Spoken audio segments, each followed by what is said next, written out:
इसमें कोई दो राय नहीं, उत्तर प्रदेश में पूरे देश से के किसी भी अन्य प्रदेश के मुकाबले ज़्यादा हवाई अड्डे हैं, ज़्यादा राजमार्ग हैं, ज़्यादा मेट्रो हैं और ज़्यादा मेडिकल कॉलेज हैं। लेकिन अभी भी अर्बनाइजेशन और ढांचा सुधार को लेकर बहुत मांग उठती है।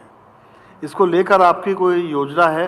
क्योंकि आपका सपना है विकसित उत्तर प्रदेश का, विकसित भारत में विकसित उत्तर प्रदेश का, वो इसके बिना पूरा नहीं हो सकता। देखिए, इंफ्रास्ट्रक्चर सुरक्षा के साथ साथ वर्ल्ड क्लास इंफ्रास्ट्रक्चर हो, यह भी विकास की पहली शर्तों में है। और आपने देखा होगा, हमने अपने पहले कार्यकाल के दौरान इंफ्रास्ट्रक्चर के लिए यूपी के अंदर आप देखेंगे तो 2017 तक 16-17 तक एक्सप्रेस वे में यूपी की कहीं गिनती नहीं होती थी। हमारी 1.5 एक्सप्रेस वे थी हमारे पास। और आज मैं 1.5 एक्सप्रेस वे, 1.5 से क्या मतलब है? 1.5 एक्सप्रेस वे इसलिए बोल रहा हूं मैं, एक आगरा यमुना एक्सप्रेस वे थी जी, और दूसरा आगरा से लखनऊ एक्सप्रेस वे आधा बनी हुई थी, तो ये 1.5 एक्सप्रेस वे है। मैंने सुना कि आपने तो लखनऊ एक्सप्रेस वे को बनाने के लिए पहले उसे खुदवाया कई जगह से, फिर बनी हो। उस एक्सप्रेस वे के लिए हमने पैसा दिया, हमने तब उसको कंप्लीट किया।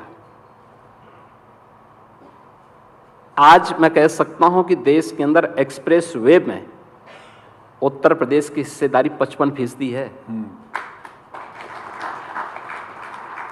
17 में जब मैं चीफ मिनिस्टर बना था, उत्तर प्रदेश के अंदर 2 एयरपोर्ट संचालित थे, लखनऊ और वाराणसी। 2 आंशिक रूप से संचालित थे, गोरखपुर और आगरा। आज हमारे पास 16 एयरपोर्ट क्रियाशील हैं, 4 इंटरनेशनल एयरपोर्ट हैं, और अभी हम देश के सबसे बड़े एयरपोर्ट को अगले 2 महीनों के अंदर उद्घाटन करने जा रहे हैं, नोएडा इंटरनेशनल एयरपोर्ट को। सबसे बड़ा एयरपोर्ट, ये उत्तर प्रदेश का एयर कनेक्टिविटी की दृष्टि से देश का सबसे बड़ा रेल नेटवर्क यूपी के पास। देश के अंदर सबसे अधिक सिटी में मेट्रो का संचालन, पब्लिक ट्रांसपोर्ट के लिए सबसे अधिक मेट्रो का संचालन यूपी के अंदर हो रहा है। देश की पहली रैपिड रेल दिल्ली मेरठ के बीच में यूपी के अंदर हो रही है। देश का पहला इनलैंड वाटरवे वाराणसी से हल्दिया के बीच में यूपी के अंदर हो रहा है।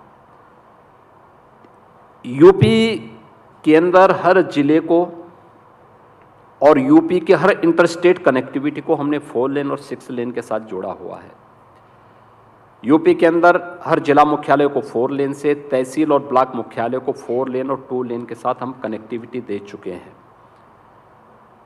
यानी ये इंफ्रास्ट्रक्चर के साथ साथ हमारा जो तीसरा सेक्टर है वो अर्बनाइजेशन भी है।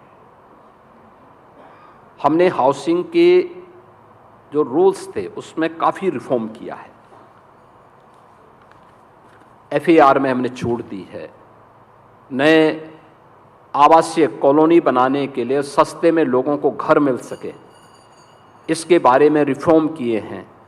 बिल्डर और बायर्स की समस्या का समाधान किया है। हम लोग जब आए थे, अकेले नोएडा, ग्रेटर नोएडा में 3.5 लाख बायर्स ऐसे थे जिनके आवास के पैसे दशकों से बिल्डर के पास जमा थे, लेकिन बिल्डर पैसा लेके दबाया हुआ था। बाद में हम लोगों ने इस पर कार्रवाई की। पहले वर्ष में हम लोगों ने 1.25 लाख लोगों को उनके आवास उपलब्ध करवाए। इसके बाद कार्रवाई आगे बढ़ रही थी कि कोर्ट का इंटरवेंशन उसमें होने के नाते ये कार्रवाई रुक गई। बाद में माननीय न्यायालय ने फिर ऑर्डर किए। फिर हमने नीति आयोग के उस समय के एक पदाधिकारी के नेतृत्व में एक कमेटी गठित की, फिर 0 पीरियड का लाभ दिया, उसमें भी रिफॉर्म किए, और आज मुझे बताते हुए प्रसन्नता है कि अधिकतर बायर्स को उसके आवास उपलब्ध हो गए हैं। ऐसे प्रदेश के अंदर जहां भी था, हमने समस्या दिया नहीं, समाधान की तरफ हमने फोकस किया।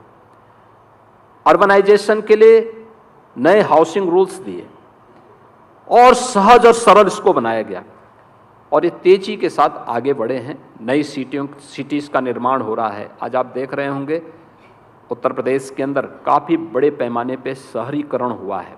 हम लोग जब आए थे तो उत्तर प्रदेश के अंदर 22 से 23% अर्बनाइजेशन था, आज ये 36% तक पहुंचा है। मेरा मानना है कि अगले 3 वर्ष के अंदर हम इसे 40% तक ले जाने में सफल होंगे। इस दिशा में भी हम लोगों ने कार्य किया है। केवल अर्बनाइजेशन नहीं, वहाँ पे उनको बुनियादी सुविधाएं भी मिले, अच्छी सड़क मिले, पब्लिक ट्रांसपोर्ट की सुविधा मिले, अच्छी क्वालिटी पावर की सप्लाई हो, शुद्ध पेयजल की व्यवस्था हो, अच्छे पार्क बने वहाँ पर, अन्य जो भी वहाँ की आवश्यकता है उस प्रकार की सुविधाएं उन्हें प्राप्त हो। इस दिशा में भी सरकार ने बहुत तेज़ी के साथ कदम बढ़ाए और उसके लाभ वहाँ पे प्राप्त